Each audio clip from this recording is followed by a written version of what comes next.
Salut à tous, salut à toutes, chers compatriotes. C'est encore Tidjan La Puissance qui vous revient. Et vous pouvez me retrouver aussi sur YouTube pour plus de vidéos avec ce même nom, Tidjan La Puissance. Vous pouvez vous abonner sur ma page YouTube également. Eh bien, je vais parler de 4 choses aujourd'hui qui me choquent, qui me tiennent à cœur. Et c'est que ça va vous choquer parce que c'est des réalités qui sont palpables. Et d'abord, je vais parler de ceux qui ont aidé le président Alpha Condé à accéder au pouvoir, qui est devenu aujourd'hui un mal pour le peuple de Guinée à sa majorité. Bien qu'il ait quelques résultats, mais en réalité insignifiants par rapport aux attentes du peuple. Du deux, je vais également parler de la CENI. Vous savez, il y a un débat autour de ça, où certains vous disent qu'il faut une CENI technique ou une CENI politique. Et vous allez comprendre ce dont je vous dirai tout de suite. Et vous comprendrez le mal de cette situation. Troisièmement, je vais parler de ces députés qui continuent à siéger à l'Assemblée nationale. Et quatrièmement, concernant ces ordures aujourd'hui qui font la honte de tout Guinéen, qu'il soit en Guinée ou à l'étranger, de voir l'état de Conakry aujourd'hui à la télé. Surtout cette image lancée aujourd'hui par les chaînes internationales. J'ai honte. Alors, pour tout commencer d'abord, parlant du premier point qui nous parle de ceux qui ont aidé Alpha Condé à accéder au pouvoir, je vous assure, ils doivent demander un pardon public au peuple de Guinée.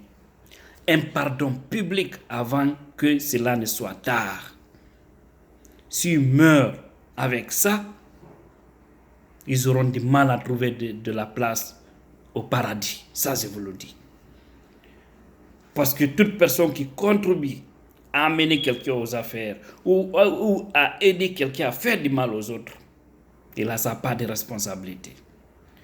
Parmi eux, il y a déjà 2 qui ont demandé un pardon public. Il s'agit de Mme Doussou Condé qui vit aux États-Unis, à New York, qui a demandé un pardon public par le canal de Souleymane Condé, que tout le monde a vu, certainement la vidéo a circulé. Et également, il y a le doyen Ibrahima Sory Djoumessi, qui a d'ailleurs été la personne à l'époque commissaire de police, qui a livré pour la première fois une carte d'identité nationale au président Alpha Condé, parce qu'il n'avait pas de papier guinéen. Et c'est ce même monsieur qui a révélé sur Nostalgie, qui a parlé tout sur Alpha Condé.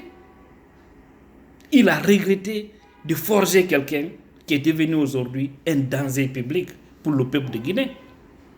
Parce qu'il n'a pas hésité de donner même l'origine d'Alpha Condé, qui a un père burkinabé et qui a une mère malienne.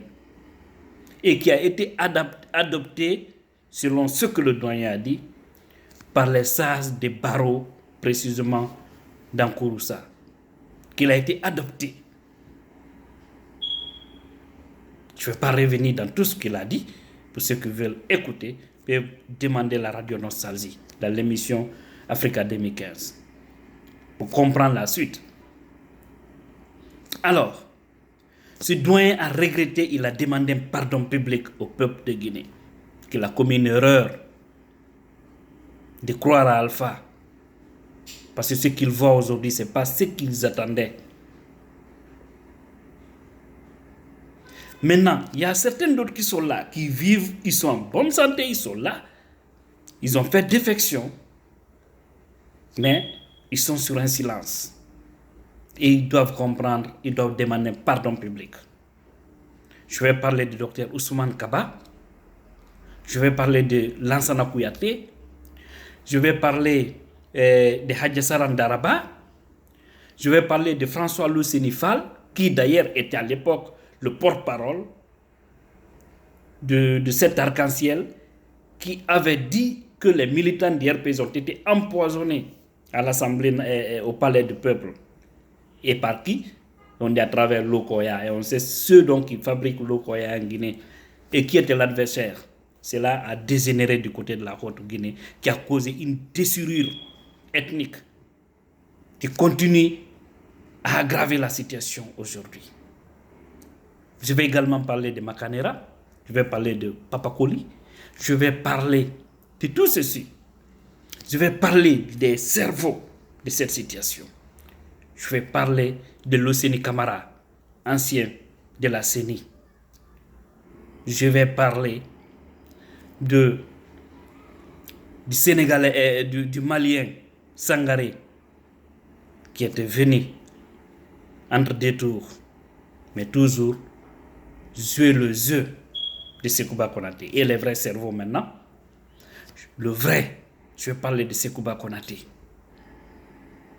Rappelez-vous, Feu Ben Sekoussila a fait ses zadillés. Et ces zadillés, c'était quoi? Avant de mourir, il avait écrit. Il avait demandé un pardon à l'IFDZ. Il avait demandé un pardon à Cellou Dalein Diallo. Et il a retracé l'histoire.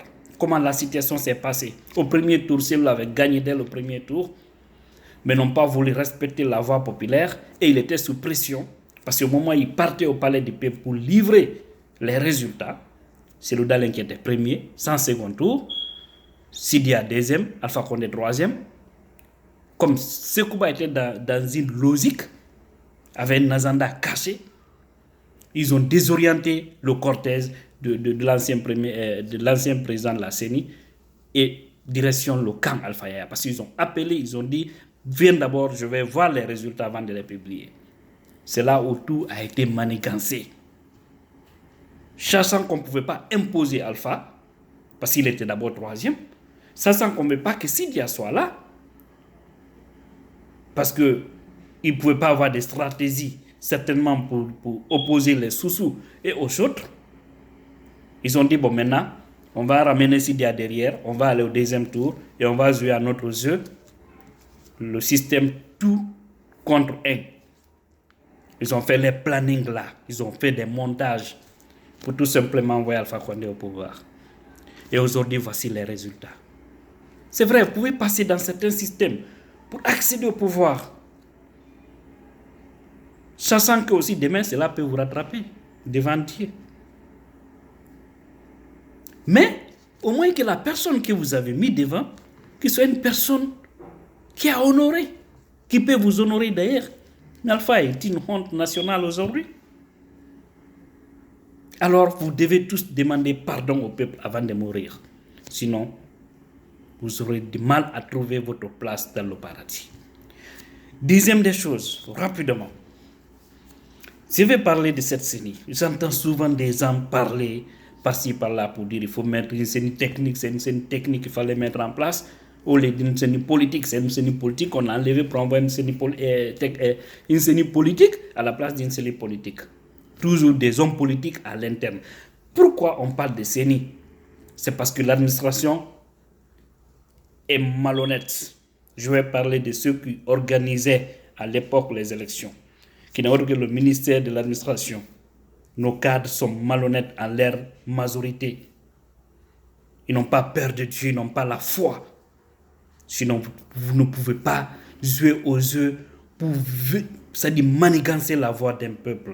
Laissez le peuple choisir son homme. S'il est fatigué de cet homme, il va s'organiser pour son départ. Donc, que ce soit CENI politique, CENI technique, ça n'a aucun sens. L'essentiel, c'est d'avoir des Guinéens justes et honnêtes qui ont peur de Dieu, qui savent qu'un jour, ils seront sûrs dans leur tombe et que Dieu va les demander compte. Et chacun va répondre. À partir du moment où tu ouvres ta bouche pour dire, je vais dire la vérité, je ne travaillerai qu'au nom de la vérité, rien que la vérité. Lorsque tu mélanges du mensonge dedans, chaque que tu vas mener une belle vie. Mais le jour de la résurrection, tu seras châtié.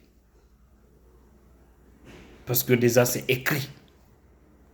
Tu peux garder dans ton cœur, mais une fois que tu dis publiquement devant les magistrats, devant le peuple, devant Dieu, devant les hommes, alors ça devient une corde au cou. Donc, une CENI technique. Ces hommes viendront de quel rang? De la société civile. Parce que quand on dit technique, ça veut dire qu'on va écarter les hommes politiques. Ceux qui compétissent au pouvoir. Mais malheureusement, en Guinée, ces gens-là sont les plus malhonnêtes.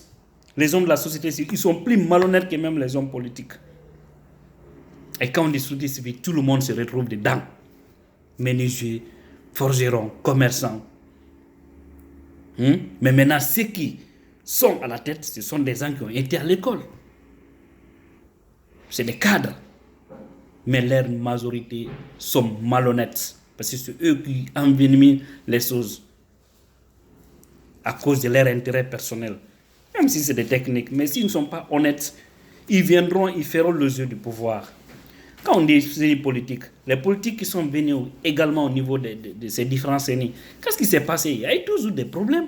Parce que c'est les gens qui vont, au lieu qu'ils soient au service du peuple, ils sont là-bas à leur propre service. Donc, que ce soit technique ou politique, l'essentiel, les hommes qui seront là-bas, qu'ils soient des hommes honnêtes. S'ils ne sont pas honnêtes, ça ne servira à rien. Ça n'a pas de sens. On veut des Guinéens honnêtes. Mais c'est difficile de l'avoir parce que j'ai l'impression que c'est une punition divine qui frappe le peuple de Guinée. Sinon, nous ne méritons pas les hommes qui nous dirigent. Nous ne méritons pas toute notre souffrance. Donc, le Guinéen doit se repentir. C'est extrêmement important pour qu'on ait des hommes au niveau de toutes les institutions qui seront honnêtes et justes vis-à-vis du peuple pour s'en sortir de tous ces problèmes.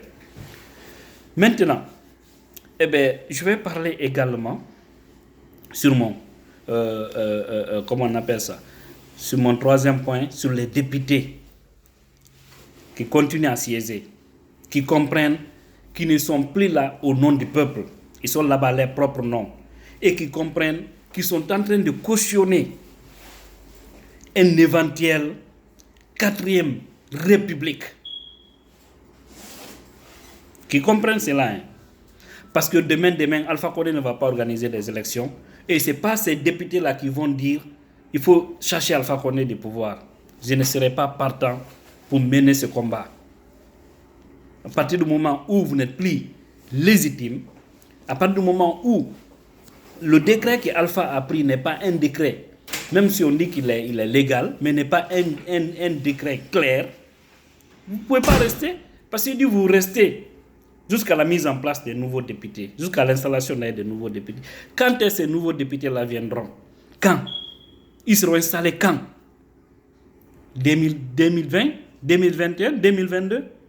On va d'abord faire le recensement. On va nettoyer le fichier électoral. Il y a beaucoup de perspectives, il y a beaucoup de choses à faire avant d'arriver d'abord aux élections législatives. Et normalement, la première session 2019 doit débuter au mois d'avril. Mais rien ne rassure, il n'y aura pas d'élection d'ici avril. Est-ce qu'il y aura élection d'ici la fin d'année? Et lorsqu'on glisse en 2020, certains sont en train de dire non, le 21 décembre 2020, Alpha Condé ne sera plus président. Vous avez accepté qu'on prolonge votre mandat et un décret qui a été pris. Même si c'est légal, mais c'est illégitime. Tout député qui va continuer à siéger, doit comprendre qu'on va recenser leurs noms et garder dans nos archives. Gare à l'un d'entre eux qui va se lever demain pour dire le départ d'Alpha Condé. Parce que vous cautionnez. Pourquoi je vais dire à El Sultan Diallo de faire beaucoup attention. Il travaille avec des gens. C'est vrai, il y a des gens qui sont avec lui. C'est leur intérêt qui les intéresse. Parce qu'il y a certains qui savent, en quittant l'Assemblée, ils n'auront plus les 15 millions. Donc, hélas, faites beaucoup attention. Faites beaucoup attention. N'écoutez pas les gens. Écoutez cette majorité qui vous parle. Au niveau du siège, partout, la majorité de vos militants disent de quitter l'Assemblée. Quittez, point barre. Sinon, demain, vous aurez du mal à vous exprimer. Pour finir, rapidement, c'est concernant cette affaire d'ordure. Chaque dernier dimanche, ils mobilisent la population, les citoyens de Conakry. On empêche les gens d'aller au travail, on empêche les gens de déposer, c'est-à-dire d'évacuer à leur occupation de 6h à 11h. Mais c'est maladroit ça. C'est injuste, c'est incorrect. Vous ne pouvez pas faire de la mamaya dans des situations pareilles. Si vous voulez nettoyer Conakry, c'est aussi simple que ça. Arrêtez. Un ministre qui vient, c'est-à-dire devant la caméra, qui fait semblant de nettoyer, c'est de la mamaya, c'est de la propagande, c'est une manière de bouffer l'argent des contribuables. Ça ne sert à rien. C'est de la mamaya. Si vous voulez que Conakry soit propre, écoutez-moi très bien, je vais vous dire. 1.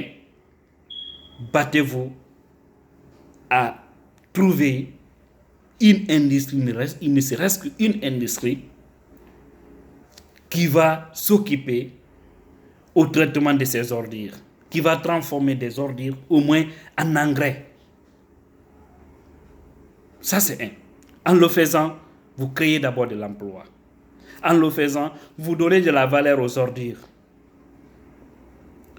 Parce que il y aura des gens qui vont s'intéresser à cette activité pour au moins pouvoir collecter les ordures, les mettre dans des lieux sûrs et pour pouvoir les évacuer. Mais il faut, pour résumer, il faut penser à mettre une industrie de transformation de ces ordures. Ça, c'est un. Du 2, pensez à chercher, au moins à trouver, même si, je dis bien, Conakry, on estime 2 millions, 3 millions, c'est pas, personne ne connaît le nombre exact de la population de Conakry, mais battez-vous à nous trouver, même si c'est 3 millions de poubelles publiques, 3 millions, ça ne vous coûte à rien. Même si avec Topaz, vous pouvez négocier avec Topaz. Chaque 100 mètres dans les quartiers, battez-vous à installer une poubelle publique, une grande poubelle publique. Et dans sa commune, battez-vous à trouver, même si c'est 100 camions. 500 camions, ce n'est rien. Avec l'État, quand on entend toujours des détournements des milliards.